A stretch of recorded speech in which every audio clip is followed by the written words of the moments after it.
Hello Mouses, welcome to the news on Tuesday. We've got a lot to get through, but I want to start with this bit of information that came up on the Sunday Times and which I forgot to actually talk about because being on weekend we didn't really have a show, so I was going to talk about it yesterday but I didn't, so I want to talk about it today.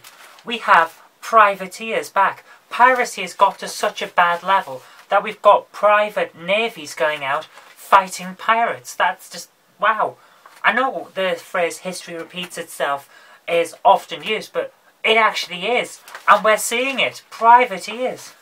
My goodness, we're going to have Bluebeard back next. Wouldn't that be weird? Because then it would be, what? Has he been resurrected through some kind of genetic manipulation? Or is he just now actually a zombie pirate? That would be great.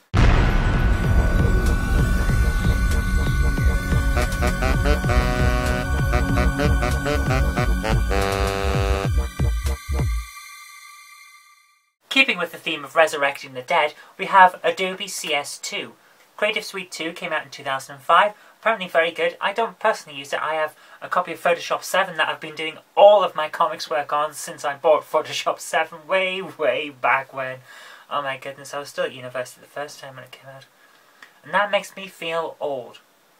But CS2 was accidentally released to the internet for free because of a bit of a screw-up. What actually happened was Adobe wanted to turn off its authentication service because it takes a lot of time and money and resources to keep that going, especially for something that's so old. They're on CS6 now, so you can imagine that for the most part they don't really want to have to spend too much expense on something they haven't sold for years. So they decided that because it needs authentication, they're going to have to do something about it.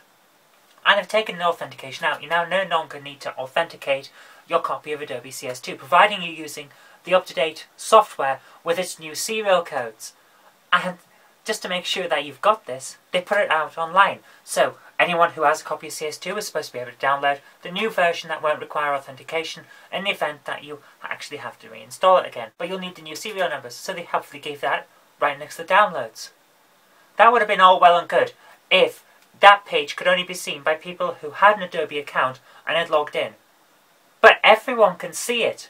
Everyone, literally everyone, can just go and click on a link, download a copy of CS2, install it on their computer and use the serial number that Adobe happily provided. And then Adobe went, oh, hang on, we didn't mean to release it to the entire world. What do we do now? Not much you can do, because I guarantee within 10 minutes of that going up, it was torrented. So all Adobe could really do was say, guys, it's a late Christmas present. Have fun. It's software we don't use now. We don't actually support it anymore. We've gone on, we've moved on. Our new stuff has a lot more features and it's fantastic. It's great. Have a try of it. We even have free trials of the new stuff. It's great. Try out what you want. Have this one on us. That would have been great. That would have been amazing PR. But that's not what they did. What they actually did was say, oh no, you can't download that. Unless you've got a copy of CS2 that you bought legitimately, you can't download that. Just ignore the fact that it's there, free for you to download, and that we've given away the serial numbers for free. Ignore that. Don't press those buttons. Guys, red rag to a bull. I'll guarantee that has been downloaded more than most pornographic pictures. Because everyone wants a copy of Photoshop. It's the industry standard. And Adobe gave it away for free. So way to drop the ball there twice in one day. Speaking of dropping things, there's a brilliant new phone coming out where you can drop it in the water, in the bath or down the loo, as apparently so many people do, and it will be fine. It's a waterproof phone. It's waterproof for half an hour of submersion and for about a metre down. So it's a decent amount of pressure, a decent amount of time that can be submerged. So when you're reading a book in the bath, or as their adverts at CES say, whether you're watching an HD movie in the bath, because they want to push that as HD. But to be honest with you, who's watching a film in the bath? The water will be cold by the time you've finished. You'd be all wrinkly by the time I've finished. Would the touchscreen even work anymore when your fingers are made out of prunes? Where am I going with this? That's the new phone. It's very nice, and I look forward to seeing that in the next iPhone, because to be honest with you, I'm stuck with iPhones now. I like them, I know how they work, and it ties into everything else I've got, so I'll stick with that. But it's nice to see waterproof phones finally becoming something that you can buy outside of Japan. Moving over to Britain for a while, because I like to talk about a bit of our politics. The government has won a bill that allows them to cap benefit rises at 1%, which is interesting because that's the same amount that they've capped public sector pay rises at. So benefit recipients and civil servants are both getting a 1% pay rise this year. The rest of us, well, I don't get a pay rise unless I earn it because I'm self-employed. And if you're working in the private sector, whatever pay rise you get is whatever you've managed to get, because it's all up to whoever you're working for.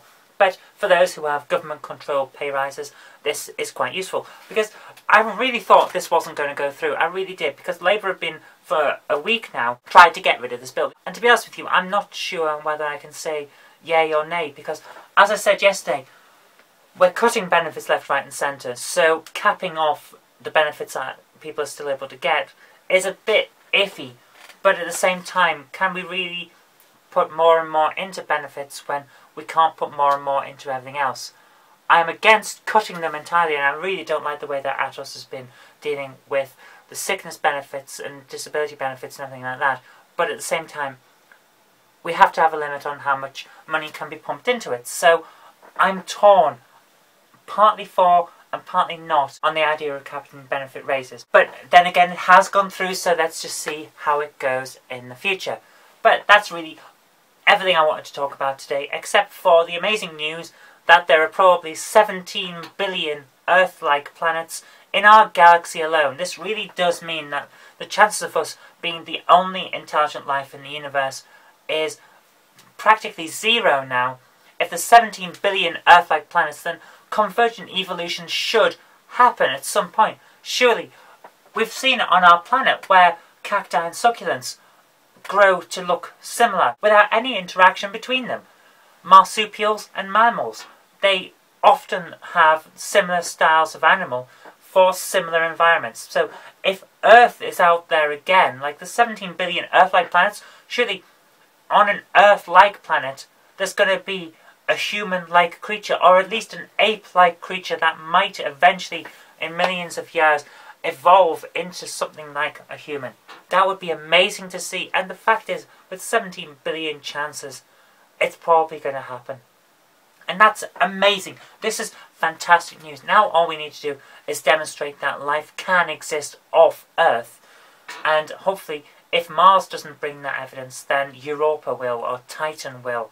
Hell, even the upper atmosphere of Venus might. That's an Earth-like planet. It has a massive runaway global warming epidemic and acid rain, but the sulfuric acid in the atmosphere only goes up so far in Venus. We could colonize Venus with a cloud city that floats above that level, and we would be perfectly fine. So, there's got to be life somewhere. If not in our solar system, then on one of these 17 billion other planets. So we just got to go there and find out. So that's a project for your homework. Go and colonize the planet. No, I'm just joking.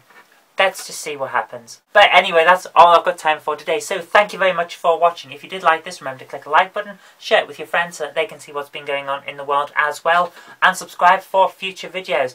But until next time, I've been Kirk-Robinson. You've been watching the Knob Mouse channel, and I'll see you tomorrow.